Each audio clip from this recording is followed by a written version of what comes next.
غور سے سنیے گا، سوچ کر سنیے گا۔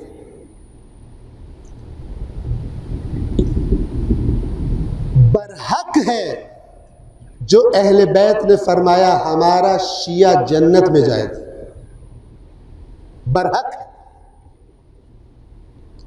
لیکن یہ آدھا حصہ ہے پوری بات کا، آدھا ہے پوری بات کا حصہ۔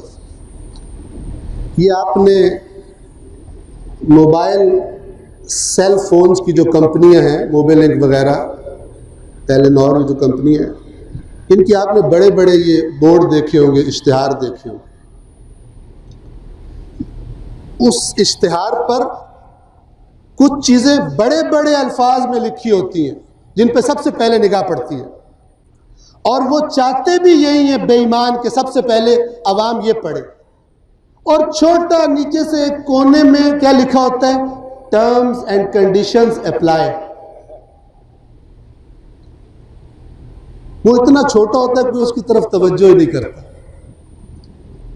اب وہ اس پیکج کو دیکھ کر وہ جو بڑے بڑے لفظوں میں لکھا ہوا اس میں لگتا ہے اس کو کہ وہ کہتے بھی یہ صرف آپ کے لیے، جیسے آپ کی فی سبیل اللہ خدمت گزار، تو وہ پیکج لگواتا ہے۔ مثال کے طور پہ 100 کا بیلنس ہے اور مثال کے طور پر اس میں 20 روپے کا پیکج ہے، اسے استعمال کرتا ہے اور استعمال کے دوران اسے پتہ چلتا ہے کہ سارا 100 روپیہ اڑ گیا۔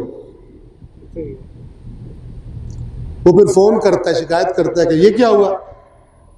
پھر اس کو کوئی وہ سٹوری سناتے ہیں جو ٹرمز اینڈ کنڈیشنز اپلائی میں لکھی ہوتی ہے کہ یہ شرط تھی، یہ شرط تھی، آپ کو پتہ ہی نہیں۔ کچھ خطیب بھی یہی کام کرتے ہیں، یہ تو بتاتے ہیں، اور یہ بات برحق ہے، کوئی شک نہیں کہ اہل بیت کا شیعہ جنت میں جائے گا، لیکن جن ہستیوں نے یہ فرمایا کہ ہمارا شیعہ، غور سے سنیے گا، یاد کر لیجئے گا، جن ہستیوں نے یہ بتایا کہ ہمارا شیعہ جنت میں جائے گا، انہوں نے یہ بھی بتایا کہ ہمارا شیعہ کیسا ہوتا ہے۔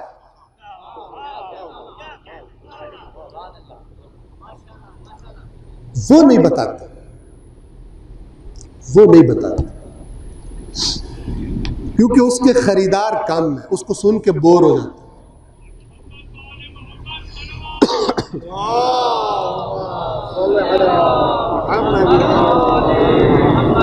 اٹھائیے اصول کافی،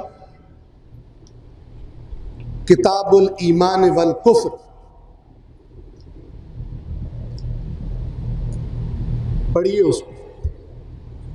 اس میں ایمان کو کیا ڈیفائن کیا ہے، کیا ایمان کیا ہوتا ہے، ایمان کے اثرات کیا ہوتے ہیں مومن پر، اس کی صفات، ایمان اس کے اندر کون سی صفات پیدا کر دیتا ہے، کیا انقلاب اس کے اندر برپا کر دیتا ہے ایمان، ائمہ نے بتایا ہے۔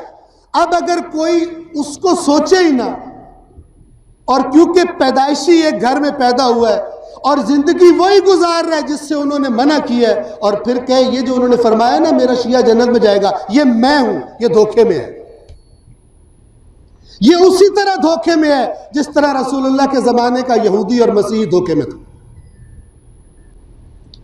اب قرآن سے اگر گائیڈنس لیں تو جب قرآن یہودی اور عیسائیوں کا یہ عقیدہ بتاتا ہے تو فرماتا ہے کہ تِلْکَ أَمَانِيُّهُمْ، یہ ان کی بے بنیاد آرزویں ہیں۔ ایک آرزو وہ ہوتی ہے، مثلا کسی کی آرزو ہو کہ میں پیسے کماؤں، اور وہ اس کے لیے پلان بھی کرے، محنت بھی کرے، یہ بنیاد والی آرزو ہے، لوگ کہیں گے ہاں بھائی کام بھی کر رہا ہے۔ ایک آرزو وہ ہوتی ہے کہ بڑا اونچا مقام دیکھا ہو، کر رہا کچھ بھی نہ ہو، کہے میں نے جناب میٹرک میں بورڈ ٹاپ کرنا ہے، اور اسکول سے چھٹیاں مارے، لوفر گردی کرے، آوارہ گردی کرے، ٹائم ضائع کرتا رہے، دیکھنے والے کیا کہیں گے؟ تیرا دماغ تو نہیں خراب؟ ہمیں تو کہتا ہے میں بورڈ ٹاپ کروں گا اور حرکتیں تیری فیل ہونے والی ہیں۔ اللہ بھی یہی کہتا ہے۔ اللہ بھی یہی کہتا ہے کہ مقام تم کہتے ہو ہمیں انبیاء کے ساتھ دو، اور حرکتیں تم وہ کرتے ہو جن سے شیطان بھی رقص کرتا ہے، ناچتا ہے خوشی سے کہ میں نے جو قسم کھائی تھی پوری ہو رہی ہے۔ یہ دین نہیں ہے۔ دین بتانے کا حقیقی طریقہ یہ ہے کہ اگر کسی مقام کی تعریف کی جائے، اس مقام تک پہنچنے کی شرائط بھی بتائی جائے،